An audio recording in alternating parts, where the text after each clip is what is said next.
আসসালামু আলাইকুম রহমতুল্লাহ। আমি মোহাম্মদ আবিদ।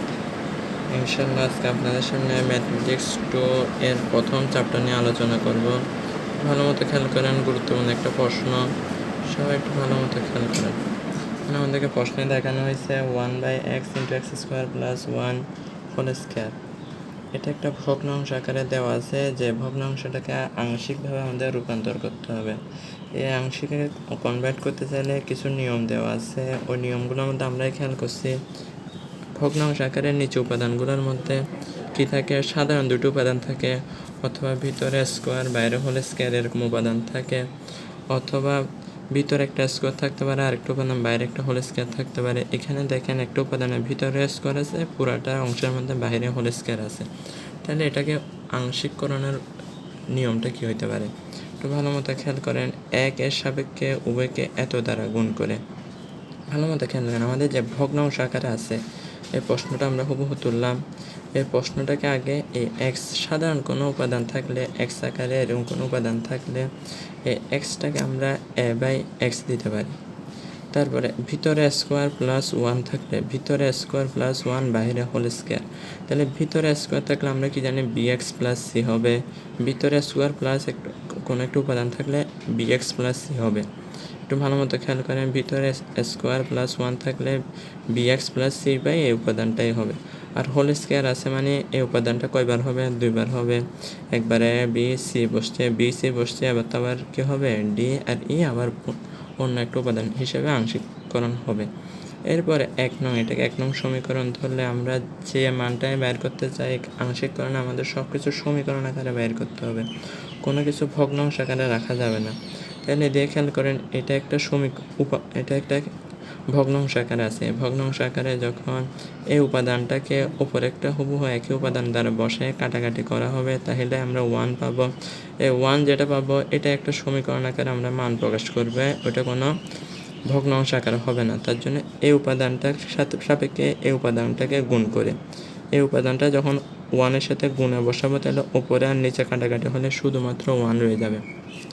তাহলে এর সাথে যদি আমরা এই উপাদানটা গুণ করে উপরে বসাই, উপরের এক্স নিচের এক্স কাটাকাটি থাকবে, আর শুধু এই উপাদানটা রয়ে যাবে। এর সাথে এই উপাদানটা বরাবর বসাইলাম। bx + c-র সাথে যদি এই পুরো উপাদানটা গুণ করি উপরে, তাহলে x² + 1 এখানে দুইটা আছে, একটা চলে যাবে আরেকটা রয়ে যাবে, আর এক্সের জায়গায় এক্স বরাবর রয়ে যাবে। এই উপাদানটা যদি আবার dx + এর সাথে গুণ করি, আবার নিচের সাথে এটার সাথে ওপরে একটা মনে মনে ধরো, এটা কেটে যাইলে শুধু dx + এর সাথে এক্সই রয়ে যাবে। ভালো মতো খেয়াল করেন, এখানে কি a + b হোল স্কয়ার সূত্র, a² + 2ab + b² সূত্র, b² মানটা বসাই দিলাম। এরপরে এটা একই নিয়মে বসাইলাম। এদিকে দেখেন এক্স সাপেক্ষে গুণ করলাম, এক্স দিয়ে স্কোয়ারকে গুণ করলে x³ হবে, এক্স দ্বারা 1কে গুণ করলে এক্স হয়, তারপরে এক্স দ্বারা এই উপাদান দুটোকে গুণ করে এক্সের মানটা বসাই দিলাম। এরপরে ভালো করে খেয়াল করেন, এর সাথে প্রত্যেকটা উপাদান গুণ আকারে আছে, গুণ আকার করে দিলাম। এরপরে এ উপাদানের সাথে এখানে ভুলে প্লাস দেওয়া হয় নাই, এখানে একটা প্লাস চিহ্ন হবে। এই প্লাস চিহ্নর পরে এই উপাদানের সাথে এই উপাদান গুণ আকারে আছে, তাহলে পুরো উপাদানের সাথে একটা ধরে একটা গুণ আকারে করে দিলাম। এরপরে এই উপাদানটা হুবহু বরাবর নিচে বসাই দিলাম। এরপরে ভালো করেন, x⁴ আছে, x⁴ আছে, x² আছে, আরেকটা আছে x আছে। এগুলো কি? এগুলো হচ্ছে চলক। আর সঙ্গে কি আছে? a b c d, এগুলো হচ্ছে সহগ। কেমন? এগুলার তাহলে এখান থেকে কী করা যাবে? x⁴, x², x³ আর x, এই চারটে উপাদানের সহগ বের করবে। এখানে একটা ধ্রুব সংখ্যাও আছে, ধ্রুব সংখ্যা হচ্ছে এটার মানও আমরা সমীকৃত করে পাই, এটা বের করতে হবে। ভালো করে খেয়াল করেন, x⁴ এর যখন আমরা সহগ করব, সমীকৃত করব, তখন এর সাথে যে উপাদান আছে শুধুমাত্র ওইটাই বসবে। তাহলে x⁴ এর সাথে আমাদের সহগ কে আছে? এ আছে। আর x⁴ কোথায় আছে? x⁴ শুধু এখানেই আছে, আর কোথায়ও নেই। তাহলে এখানে x⁴ এর সাথে b আছে, প্লাস b বসাইলাম। এই পাশে কিছু নাই বিদায়, এই পাশে x⁴ নাই, তার সাথে ওই উপাদানটা পুরাই শূন্য হবে। আর x⁴ যেগুলো নেই ওই সবগুলো শূন্যই ধরা হবে।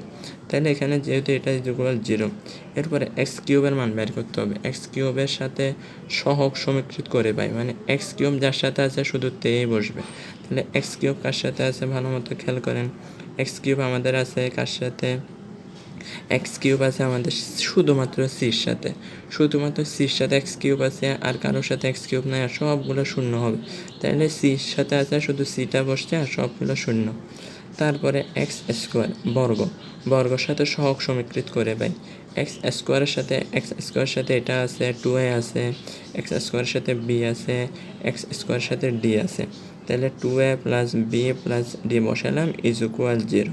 এবার ভালো মতো খেয়াল করেন এক্সের সাথে সহগ কী আছে, এক্সের সাথে শুধুমাত্র এক্সের সাথে কে আছে ভালো মতো খেয়াল করলে দেখবো আমরা শুধু সি পাই আর কে পাওয়া যায়।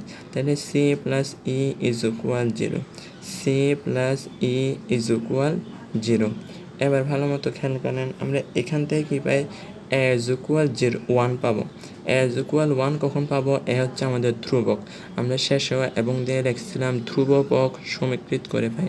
ধ্রুব যে পদটা আছে ওইটাকে সমীকৃত করলে পাবো যে এখানে ধ্রুব শুধু আছে, বসালাম। আর ধ্রুব আর অন্য জায়গায় আছে, কিন্তু ওখানের সাথে টু দি পাওয়ার কিছু না কিছু রয়ে গেছে, তার জন্য শুধু আছে, এটাকে আমরা কী বলবো, ধ্রুবপদ বলবো। এই ধ্রুবপদটাকে বসালাম, এই যে সে 1 আছে, ধ্রুবকে 1-এর জায়গায়, এটা কখনো শূন্য হতে পারে না, 1-এর জায়গায় 1-ই বসবে। এরপরে ভালো করে খেয়াল করেন সি প্লাস ইজ ইকুয়াল 0। এই আমরা যে সি প্লাস ইজ ইকুয়াল 0 এটা বরাবর বসাইলাম, এখানে সি প্লাস ইজ ইকুয়াল 0 বসাই জানি আমরা।